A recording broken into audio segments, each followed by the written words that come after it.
ओम शांति। आज 25 अप्रैल 2024। आज की शिरोवाणी की मुख्य पंक्तियाँ हैं।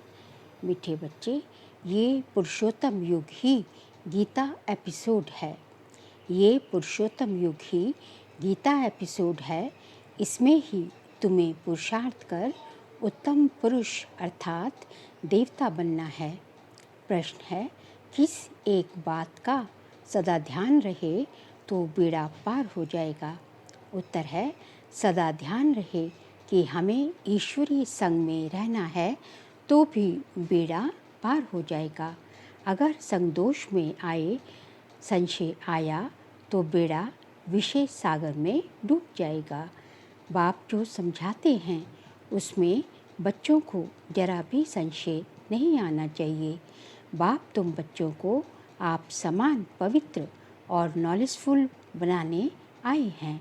बाप के संग में ही रहना है। ओम शांति। भगवान वाच। बच्चे जानते हैं कि बाप वही राजयोग सिखला रहे हैं जो 5000 वर्ष पहले समझाया था। बच्चों को मालूम है, दुनिया को तो मालूम नहीं है, तो फिर पूछना चाहिए गीता का भगवान कब आया?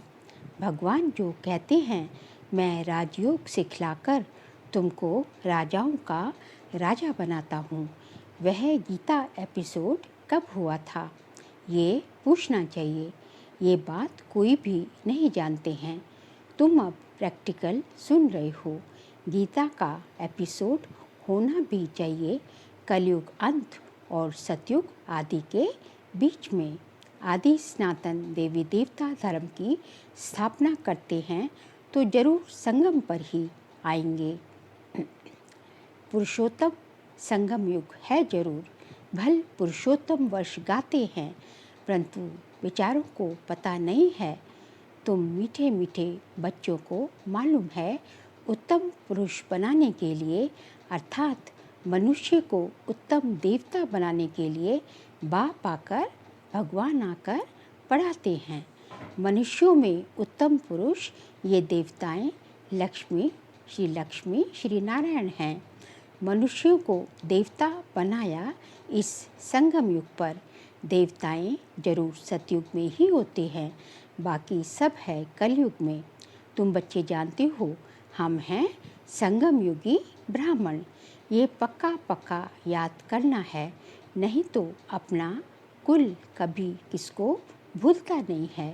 परंतु यहाँ माया भुला देती है क्या अपना कुल। हम ब्राह्मण कुल के हैं, फिर देवता कुल के बनते हैं। अगर ये याद रहे तो भी बहुत खुशी हो। तुम पढ़ते हो राजयोग, समाज समझाते हो, अब फिर भगवान गीता क्या ज्ञान सुना रहे हैं और भारत का प्राचीन योग भी सिखा रहे हैं। हम मनुष्य से देवता बन रहे हैं। बाप ने कहा है काम महाशत्रु है, इस पर जीत पाने से तुम जगत जीत बनते हो। पवित्रता की बात पर कितनी कितनी आर्ग्यू करते हैं। पवित्रता की बात पर कितने आर्गुमेंट्स वगैरह करते हैं। मनुष्यों के लिए विकार तो जैसे एक खजाना है। लौकिक पाप से ये वर्षा मिला हुआ है। बालक बनते हैं तो पहले पहले बाप का ये वर्षा मिलता है। शादी बर्बादी कराते हैं और बेहद का बाप कहते हैं कि काम महाशत्रु है। तो जरूर काम को जीतने से ही जगत जीत बनेंगे। बाप जरूर संगम पर ही आए होंगे। महाभारत लड़ाई भी है, हम भी यहाँ जरूर हैं। ऐसे भी नहीं सब फट से काम पर जीत पाते हैं। हर बात में टाइम लगता है। मुख्य बात बच्चे यही लिखते हैं कि बाबा हम विषय वैतरणी नदी में गिर गए तो जरूर कोई ऑर्डिनेंस है। बाप का फरमान है, काम को जीतने से तुम जगतजीत बनते हो। ऐसे नहीं जगतजीत बनकर फिर विकार में जाते होंगे। जगतजीत ये लक्ष्मी नारायण हैं। इनको कहा जाता है संपूर्ण निर्विकारी। देवताओं को सब निर्विकारी कहते हैं। जिसको तुम राम राज्य कहते हो वह है वाइसलेस वर्ल्ड और ये है विशियस वर्ल्ड। अब पवित्र गृहस्थाश्रम और सतयुग है पवित्र गृहस्थाश्रम। बाबा ने समझाया है, तुम पवित्र गृहस्थाश्रम के थे, अब 84 जन्म लेते लेते अब पवित्र बने हो। 84 जन्मों की ही कहानी है।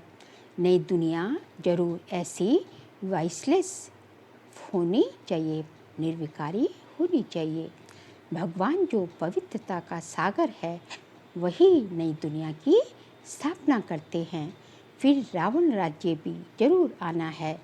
नाम ही है राम राज्य और रावण राज्य। रावण राज्य माना ही आसुरी राज्य। अभी तुम आसुरी राज्य में बैठे हो। ये लक्ष्मी नारायण है देवी राज्य की निशानी। तुम बच्चे प्रभात फेरी आदि निकालते हो। प्रभात सवेरे को कहा जाता है। उस समय मनुष्य सोए रहते हैं, इसलिए देरी से निकालते हैं। प्रदर्शनी भी अच्छी तब हो जब वहाँ सेंटर भी हो, जहाँ आकर समझे कि काम महाशत्रु है। इन पर जीत पाने से जगत जीत बनेंगे। लक्ष्मी नारायण का चित्र साथ में जरूर होना चाहिए, ट्रांसलाइट का। इनको कभी भूलना नहीं चाहिए। एक यह चित्र और सीढ़ी ट्रक में जैसे देवियों को निकालते हैं, ऐसे तुम ये 2-3 ट्रक सजाकर उसमें मुख्य चित्र निकालते हो तो अच्छा लगता है। दिन प्रतिदिन चित्रों की वृद्धि भी होती जाएगी। तुम्हारा ज्ञान वृद्धि को पाता रहता है। बच्चों की भी वृद्धि होती जाती है। उसमें गरीब साहूकार सब आ जाते हैं। शिव बाबा का भंडारा भरता जाता है। जो भंडारा भरते हैं उनको वहाँ रिटर्न में कई गुना मिल जाता है। अब बाप कहते हैं, मीठे मीठे बच्चों, तुम हो पद्मा पदम पति बनने वाले, सो भी 21 जन्मों के लिए। बाबा खुद कहते हैं, तुम जगत का मालिक बन जाएंगे 21 पीढ़ी। मैं खुद डायरेक्ट आया हूँ, तुम्हारे लिए हथेली पर बहिश्त लाया हूँ। जैसे बच्चा जब पैदा होता है तो बाप का वर्षा उसकी हथेली पर ही होता है। बाप कहेंगे, ये घर बार आदि सब कुछ तुम्हारा है। बेहद का बाप भी कहते हैं, तुम जो मेरे बनते हो तो स्वर्ग की बादशाही तुम्हारे लिए है। 21 पीढ़ी, क्योंकि तुम काल पर जीत पा लेते हो, इसलिए बाप को महाकाल कहते हैं। महाकाल को कोई मानने वाला नहीं है, उनकी तो महिमा की जाती है। समझते हैं भगवान ने यमदूत भेज मंगा लिया, ऐसी कोई बात है नहीं। ये सब है भक्ति मार्ग की बातें। बाप कहते हैं, मैं कालों का काल हूँ, अर्थात महाकाल हूँ। पहाड़ी लोग महाकाल को भी बहुत मानते हैं।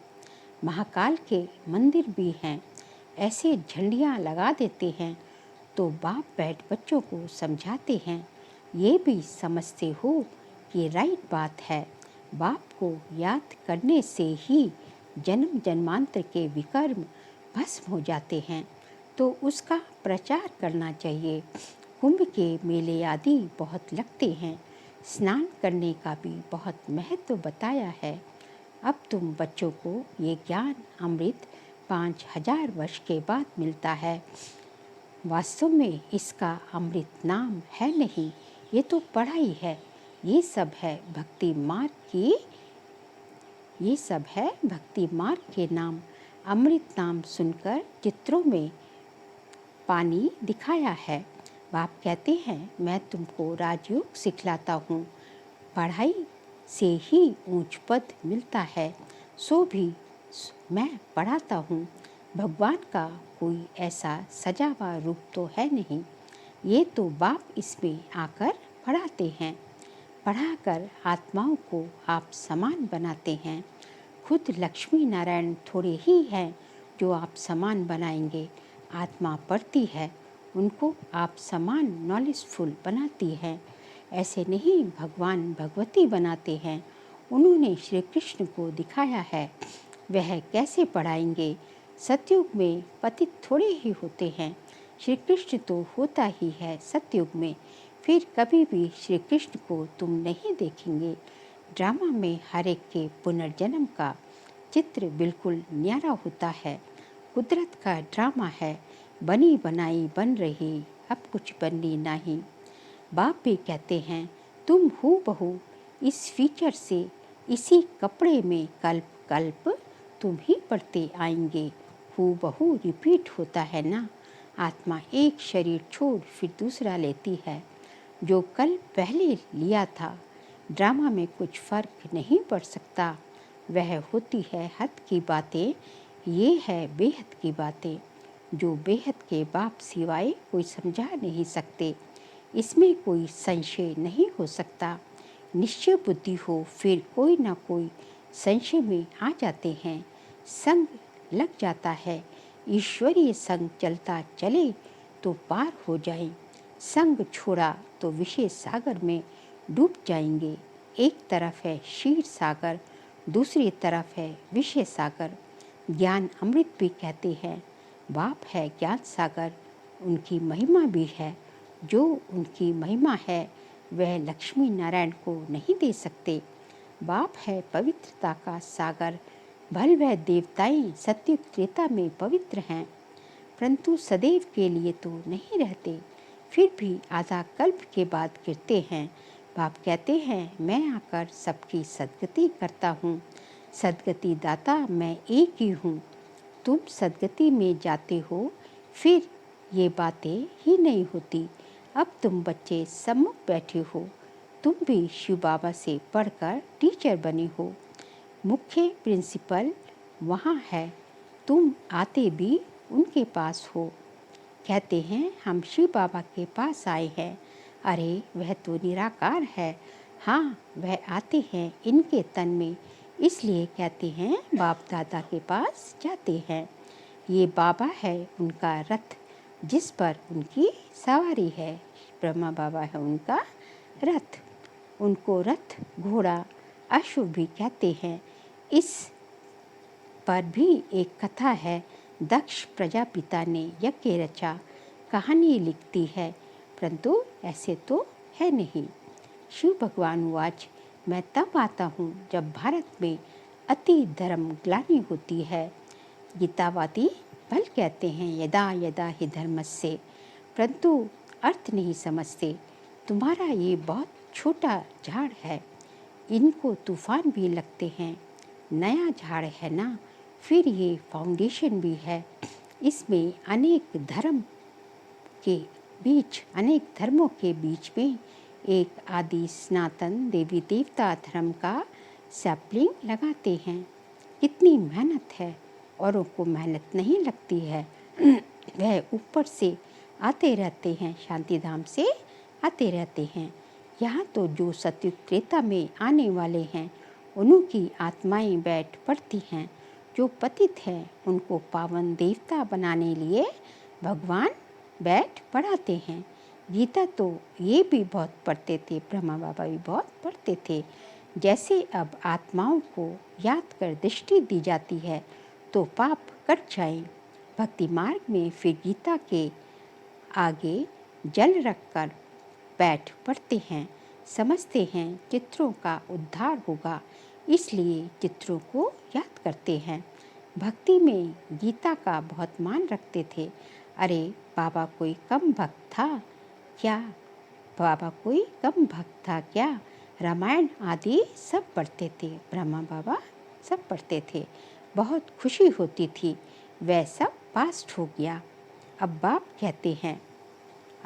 कहते हैं बीती को चितो नहीं, बुद्धि से सब निकाल दो। बाबा ने स्थापना, विनाश और राजधानी का साक्षात्कार कराया तो वह पक्का हो गया। ये सब खलास होना है, ये पता नहीं था। बाबा ने समझा ये सब होगा, देरी थोड़ी ही है, हम जाकर फलाना राजा बनूंगा। पता नहीं बाबा क्या क्या समझते रहते थे। तुम बच्चे जानते हो बाबा की प्रवेशता कैसे हुई? ये बातें मनुष्य नहीं जानते हैं। ब्रह्मा विष्णु शंकर का नाम तो लेते हैं, परंतु इन तीनों में से भगवान किसमें प्रवेश करते हैं अर्थ नहीं जानते। वो लोग विष्णु का नाम लेते हैं, और वह तो है देवता, वह कैसे पढ़ाएंगे? बाबा खुद बतलाते हैं, मैं इनमें प्रवेश करता हूँ, इसलिए दिखाया है। ब्रह्मा द्वारा स्थापना, वह पालना, विष्णु द्वारा पालना और शंकर द्वारा विनाश। ये बड़ी समझने की बातें हैं। भगवान वाच, मैं तुमको राजयोग सिखलाता हूँ। वह भगवान कब आया जो राजयोग सिखलाया और राजाई पद दिलाया? यहाँ अभी तुम समझते हो। 84 जन्मों का राज भी समझाया है, पूज्य पुजारी का भी समझाया है। विश्व में शांति का राज्य इन लक्ष्मी नारायण का था ना, जो सारी दुनिया चाहती है। जब लक्ष्मी नारायण का राज्य था तो उस समय सब शांति धाम में थे। अब हम श्रीमत पर ये कार्य कर रहे हैं, अनेक बार किया है और करते रहेंगे।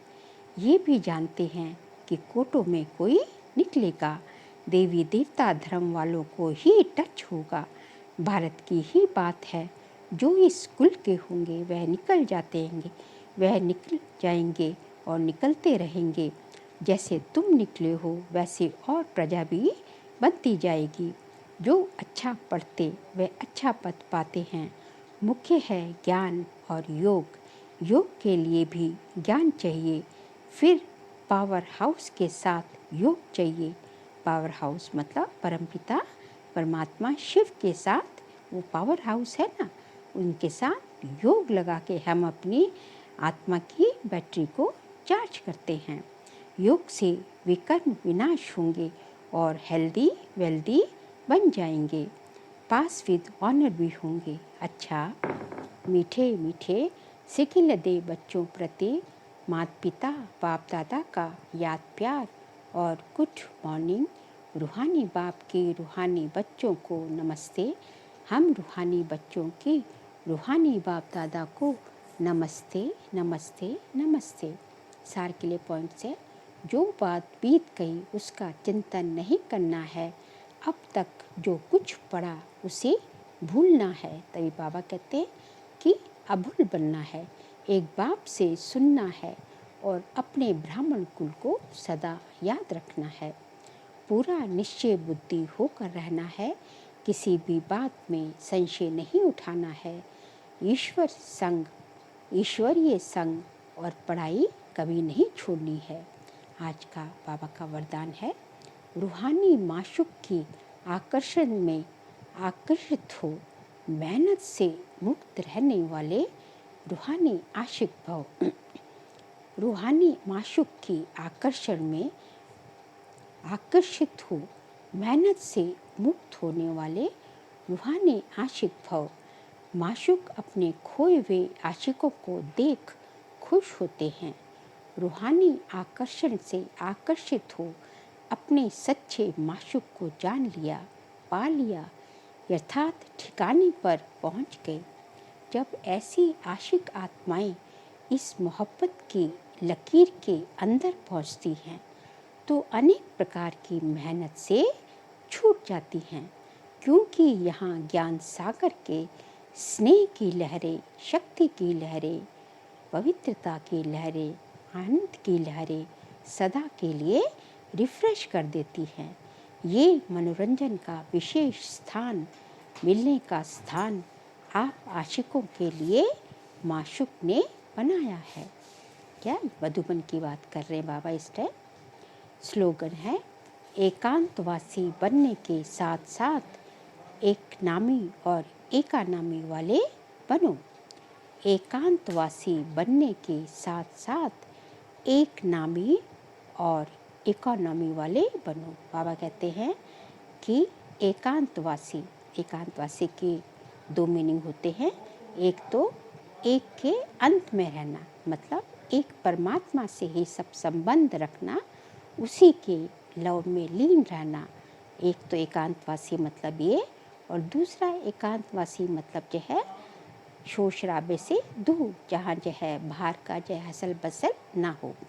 तो बाबा कह रहे हैं एकांतवासी बनने के लिए एक तो एक नामी, केवल एक परमात्मा के साथ ही सब संबंध जोड़ने हैं। एक बाप दूसरा ना कोई, और दूसरा इकोनॉमी, मतलब इकोनॉमी से चलना है, मतलब कम खर्च बाला नशीन, जितना हो सके हर चीज़ की, जितने हमारे खजाने हैं, समय, संकल्प और भी जितने हमारे खजाने हैं, शक्ति जितने जो है वो सब की बचत करनी है, इकोनॉमी करनी है। सबसे बड़ा खजाना संकल्पों का और समय का है, और बाद में शक्तियाँ, गुण, ये सब जो है और भी बहुत खजाने हैं। तो सब खजानों की इकोनॉमी मतलब एक एक हमारा संकल्प वही उठना चाहिए जो कि समर्थ हो। व्यर्थ के लिए हमारे पास टाइम नहीं होना चाहिए। इसी तरह जो है समय जो है बहुत ही, समय को तो भक्ति मार्ग में भी कहते हैं कि समय सबसे अनमोल खजाना है, सबसे महत्वपूर्ण खजाना है। एक बार समय चला गया फिर लौट के वो समय नहीं आएगा। तो समय जो है, समय को बहुत ही कीमती खजाना समझ के उसका सदुपयोग करो। ये पुरुषोत्तम संगम युग जो है, ये इसका एक एक सेकंड जो है वरदानी समय है। इस समय को वरदान मिला हुआ है कि जो आप सोचोगे वो हो जाएगा, बशर्ते आप पूरी शिद्दत के साथ, पूरी श्रीमत के साथ उस पर चलते हो। तो इसलिए जो है बाबा कहते हैं कि एकांतवासी बनने के लिए दो चाहिए, एक एकानमी, एक नामी, केवल बाबा के साथ अपना जो है पूरा नाम जोड़ो, एक बाबा के और किसी के नाम रूप में नहीं फंसो। संबंध तो जो है तोड़ तो सबसे निभाना है दुनिया वालों से, लेकिन जोड़ एक परमात्मा से निभाना, और दूसरा इकोनॉमी होकर चलो। अच्छा, ओम शांति।